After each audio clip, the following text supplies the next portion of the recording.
لما الإنسان بيكون صغير شو أكثر شيء بخليه يكون مبسوط؟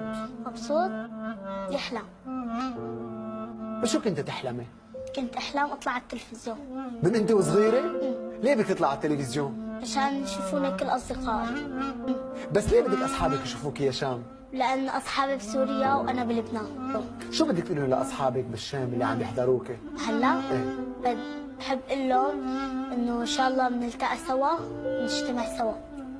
إن شاء الله بترجع الشام مثل قبل وبترجع كل عيلة تفرقت.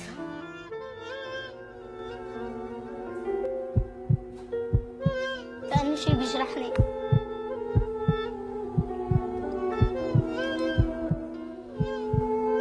شو اللي بيجرحك يا شام؟ إخواتي